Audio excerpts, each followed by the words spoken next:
Hi everyone! In this video, I'll be doing an in-depth review of the Orly Electric Escape 2021 Summer Collection. The Electric Escape collection consists of 6 bright neon creme polishes. We'll be taking a look at swatches of all 6 shades in the collection and how these polishes perform in nail art techniques. Let's get started!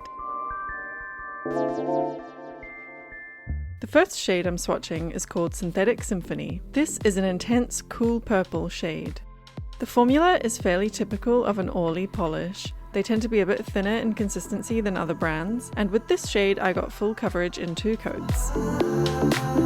With all the swatches, I finished by applying a quick dry glossy top coat, which protects the manicure and gives it a glossy shine. I'm also showing how each of the polishes look with a matte finish. Next up is Kaleidoscope Eyes. This is a soft orchid pink shade with a cool undertone.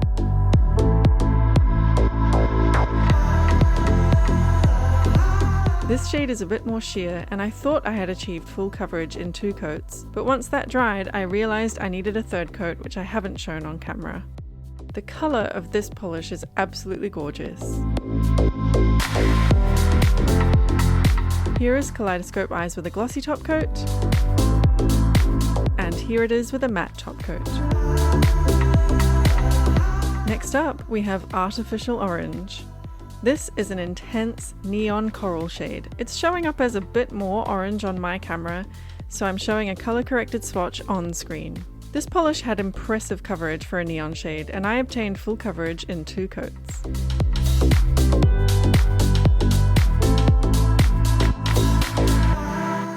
Here is Artificial Orange with a glossy top coat, and here it is with a matte top coat. The next shade is called Tangerine Dream. This one is a perfect tangerine shade, and I really love this color. It's very different from any other orange polishes I own, and I think it will be a useful color to have for nail art. I needed to apply 3 coats for full coverage.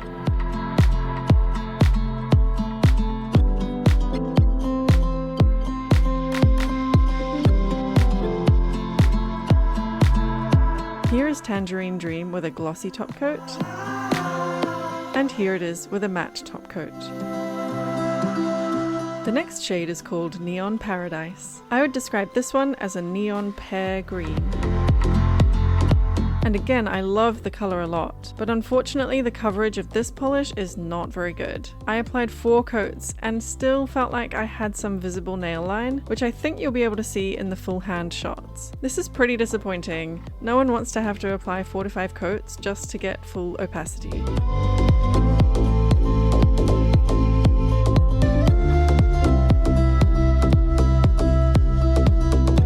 Here's Neon Paradise with a glossy top coat, and here it is with a matte top coat. Finally, we have Plastic Jungle. This shade is a neon saturated green with a cool undertone. My camera definitely struggles to accurately capture the color, so I'm showing a color corrected swatch on screen to try and show what it looks like in real life.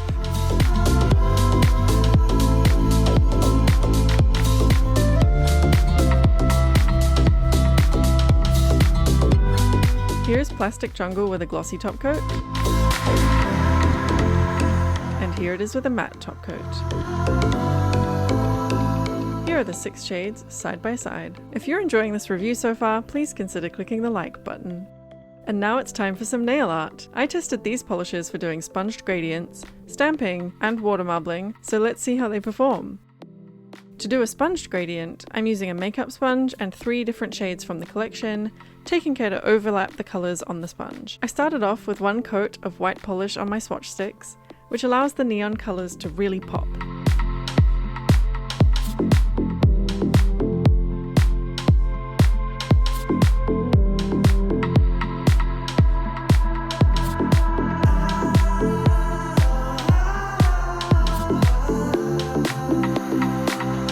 I applied 3 coats and still think they look kind of patchy, so I wasn't especially blown away by the results of these polishes in sponged gradients.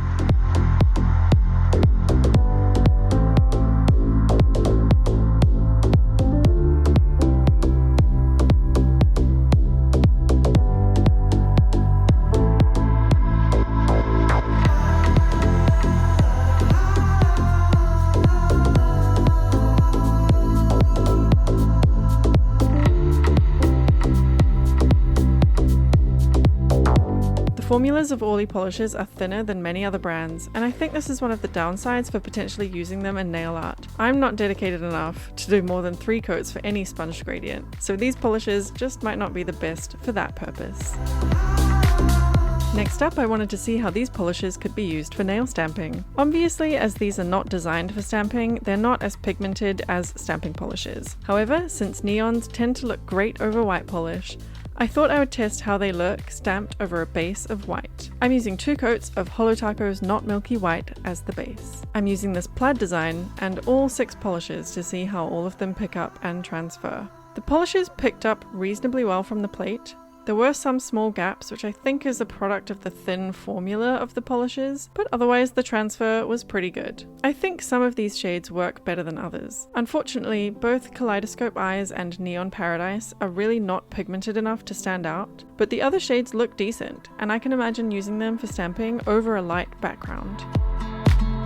Finally, I'm going to show you where these polishes really shine, which is in water marble designs. I have found before that Orly polishes sometimes behave a little unpredictably with water marbles, and that is definitely true with this collection. But stick around and you'll see that even though it's hard to control what's happening, the results are definitely worth it. So I start by applying drops of polish into a cup of filtered room temperature water. You can see that these polishes start to float and expand on the water, which is what you want, but at some point some of them stop expanding. And I think that's because the previous shade has dried a little more quickly or something like that. But anyway, I kept going and I used a toothpick to drag the polish bullseye to make a design that I like.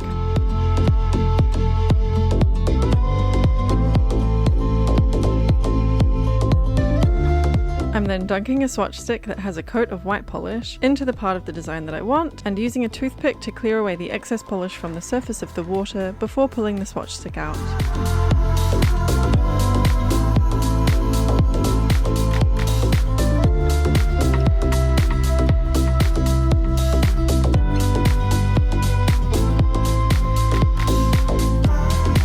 Now, I kept getting frustrated with how the polishes stopped expanding on the water, but actually the final results look incredibly striking. I tried a few different color combinations to see if I could pinpoint which polishes were causing the issue, and I think several of them cause it. So in the end, I actually think they all work fine. It's just going to be a little less controllable than normal.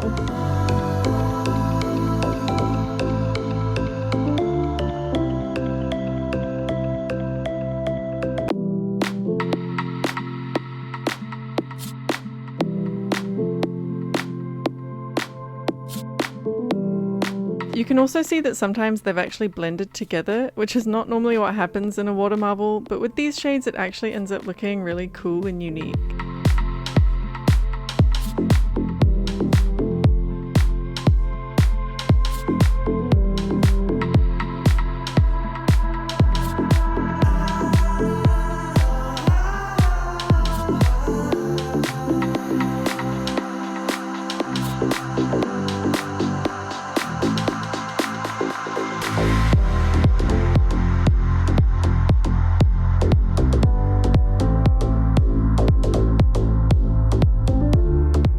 I would strongly recommend trying these polishes in water marbles. It is hard to control exactly what you'll end up with, but if you embrace the unpredictability, I think you could have a lot of fun with this collection.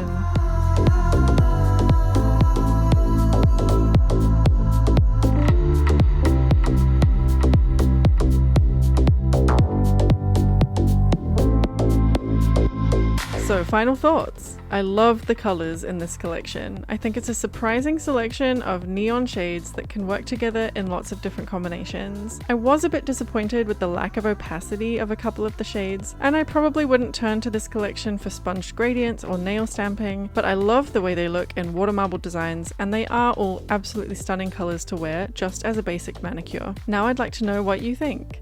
Do you have these polishes, or are you still thinking about getting them? Let me know in the comments. If you liked this video and thought it was helpful, please leave a like, maybe check out some of my other videos, and I'll see you next time.